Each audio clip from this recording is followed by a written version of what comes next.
Hey, salut tout le monde! Écoutez, j'ai vu beaucoup de commentaires sur les réseaux sociaux sur est-ce que c'est une poule, est-ce que c'est un coq? Ben écoutez, on va clarifier ça aujourd'hui, est-ce que c'est une poule ou un coq, d'accord?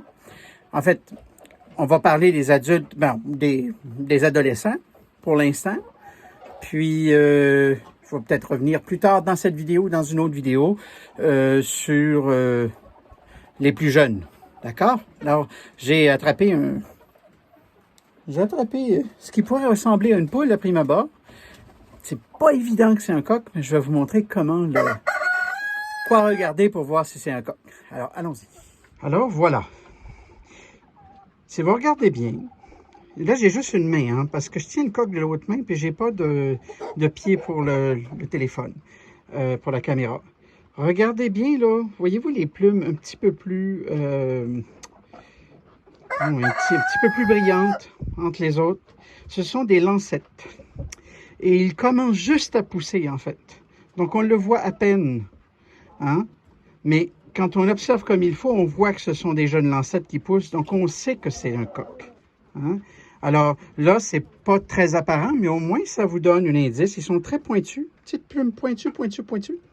Comme vous voyez, les plus brillantes. Hein? Ils sortent à travers le plumage. Tout ce qui est plus brillant qui sort à travers le plumage, ce sont des petites lancettes. Je vais essayer d'avoir un autre angle. Donnez-moi un instant. Bon, alors voilà. Voyez-vous les lancettes, les plumes en flèche, les plumes pointues? Ils sont bien là. Ils sont juste un peu discrètes parce qu'ils ne sont pas encore sortis comme il faut. Alors, je vais prendre un autre coq dans un instant pour vous montrer, quand ils sont bien sortis, à quoi ça ressemble. Mais pour l'instant, on voit très bien. Regardez ici, là, juste ici. Vous voyez? Alors ce sont les plumes qui vont venir se coucher à droite et à gauche de la queue quand le coq est adulte. Alors, voilà pour celui-ci. Voilà, alors lui, il est beaucoup plus adulte. Il n'est pas encore complètement à sa grosseur, mais voyez-vous les lancettes? Est-ce que vous les voyez maintenant? Regardez-les descendre. Donc, toutes les petites plumes, là, les petites plumes vertes que vous voyez, hein, qui descendent chaque côté. On voit bien qu'il y a une fente ici pour la queue. Donc, chaque côté de la queue, vous voyez les lancettes qui descendent? Alors, ce n'est pas avec la crête qu'on détermine si c'est un coq, mais bien à partir des lancettes. Et si vous faites coq, plume, lancette sur Google, vous allez être capable de voir plus en détail, plus par dessin, ce que je veux dire exactement. Alors voilà un autre angle. Vous voyez bien ici. Regardez, c'est des plumes qui viennent se coucher à gauche et à droite de la queue principale. On les voit descendre chaque côté, comme ça. Si on veut changer de couleur un petit peu pour rendre les choses un petit peu plus évidentes, regardez le coq. Vous voyez les plumes oranges qui sont chaque côté de sa queue en arrière? Ces plumes oranges qui descendent, ce sont les lancettes. Hein? Alors, ça commence un peu plus jeune, puis ça vient de toute beauté lorsque le coq il est beaucoup plus vieux. Sauf que c'est comme ça, c'est vraiment la manière un coq en adolescence. Lorsqu'on n'est pas sûr si c'est un coq ou une poule, on vérifie par les lancettes à ce moment-là. Bon, alors pour les bébés, vous savez, il y a des gens qui vendent des poussins sexés. Hein? Vous savez, il n'y a que quelques races que l'on peut sexer à l'aile, à la couleur ou... toutefois, ce sexage-là qui est possible n'est pas sûr à 100%. Hein? Alors, et c'est que pour quelques races, et ce n'est pas sûr à 100%, il faut vous le rappeler. Ce qu'il faut savoir, c'est que les gens qui prennent un malin plaisir à sexer à l'aile, donc à l'aile, dès la naissance, surtout les poussins. Hein? Et c'est comme si c'était universel. Dès qu'il y a une double membrane de l'aile, on dit que c'est une femelle. Et lorsqu'il n'y a plus de membrane, on dit que c'est un mâle. C'est pas vrai. D'accord? Ça fonctionne pas comme ça. Ça fonctionne comme ça pour certaines races, et ce n'est pas une certitude. Je vous le rappelle. Alors, acheter des poussins sexés, ce n'est pas vous libérer d'un problème futur. Parce que vous risquez de vous retrouver quand même avec des coqs. Et surtout quand des gens font des poussins et que systématiquement, ils vont sexer les poussins à l'aile et ils vous vendent des poussins disant que ils ont été sexés et tout. Sortez de ça. C'est pas comme ça que ça fonctionne, hein? C'est une illusion.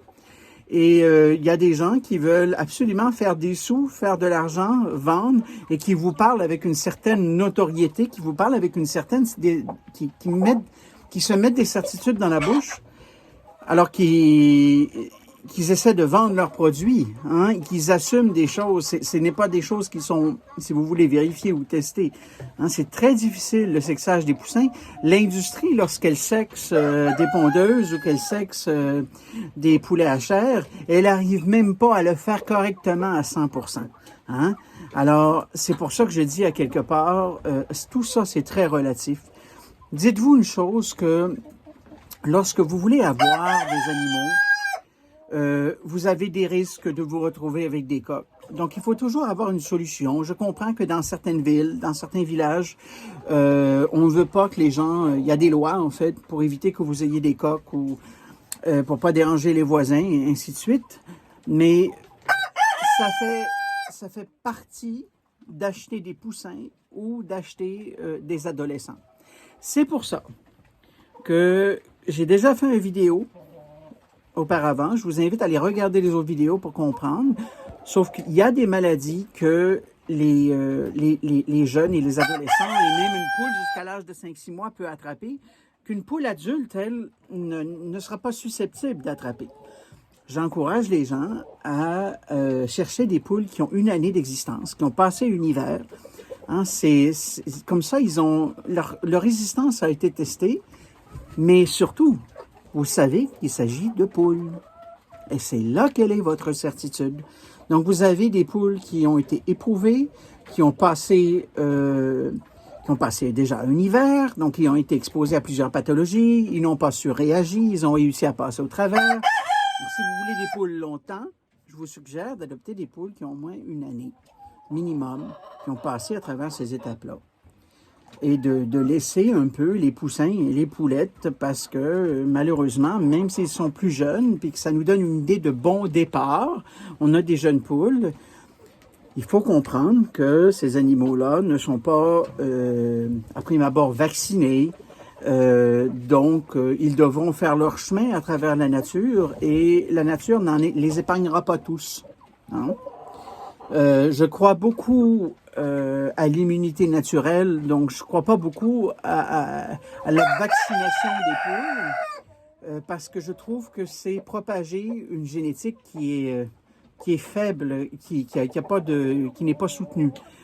Donc, ce qu'on fait, c'est qu'on fait on essaie de vacciner tout le monde pour que tout le monde reste en vie, et les bébés qui viennent au monde n'ont pas plus de résistance, et on n'éprouve pas à ce moment-là la force de la race. On ne rend pas la race plus forte. Alors moi, dans mon poulailler, j'ai pas de poules vaccinées. J'ai un certain niveau de perte à chaque année. Je l'assume. Sauf que ce que je produis, je vais vendre des œufs fécondés un petit peu plus tard au printemps.